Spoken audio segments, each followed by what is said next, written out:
లేదని ICDS project సీడీపీఓకే Srilatha హెచ్చరించారు. కాకినాడ జిల్లా తుని ప్రజా పరిషత్ కార్యాలయంలో స్త్రీ శిశు సంక్షేమ శాఖ ఆధ్వర్యంలో కిషోర బాలిక వికాసం 2పై అవగాహన కార్యక్రమం నిర్వహించారు. బాలికలకు యుక్త వయసు రాకపోయినా వయసుతో సంబంధం లేని పురుషులు అభాగ్యుల ప్రాణాలతో చెలగాటమాడుతున్నారు.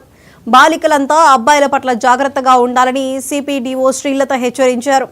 అసభ్యకరమైన పదజాలం, బహిరంగ చేష్టలు చేస్తున్న వ్యక్తుల పట్ల అప్రమత్తంగా ఉండి పెద్దలు, ఉపాధ్యాయుల సలహాలతో జీవితాన్ని గెలవాలని శ్రీలత కిషోర బాలికలకు సూచించారు.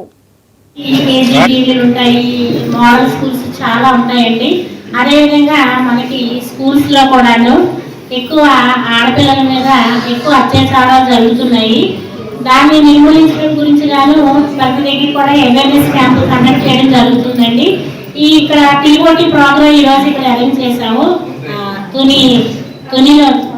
తునికి సంబంధించి ప్రతి ఒక్కరు కూడాను, ప్రతి డిపార్ట్మెంట్ వాళ్ళు కూడా ఇందులో భాగస్వాములు అయ్యి ఈ మన యుక్త బాలికల యొక్క హక్కులు, చట్టాలు మొదలైనవి ఏ విధంగా ఉపయోగించుకోవాలి, ఏదైనా ఆపద వచ్చినప్పుడు దాన్ని ఏ విధంగా ఎదుర్కోవాలి, లేదు మనకి మన సరౌండింగ్స్ లో మనకి ఏదైనా ఎవరికైనా ఒక మహిళ మీద కానీ యుక్త వయసు బాలిక మీద కానీ ఎటువంటి అత్యాచారాలు జరిగినా ఏం జరిగినా దానికి సంబంధించిన సంస్థలు ఏమున్నాయి, వాళ్ళు ఏ విధంగా సహాయపడగలరనే విషయాల గురించి చర్చించడం గురించి ఇక్కడికి ప్రతి డిపార్ట్మెంట్ నుంచి మేధావులు ఇచ్చేసారండి. వాళ్ళందరూ కూడా వారి యొక్క ఏ విధంగా వర్క్ చేస్తున్నారో అవన్నీ ఏ విధంగా ఉపయోగించుకోవాలనే విషయాల గురించి ఇక్కడ చెప్తున్నానండి. ఎవరు కూడాను ఈ ప్రోగ్రాంకి ఎందుకు వచ్చామని మాత్రం బాధపడద్దు, ఎందుకంటే ఇది చాలా మంచి ప్రోగ్రాము.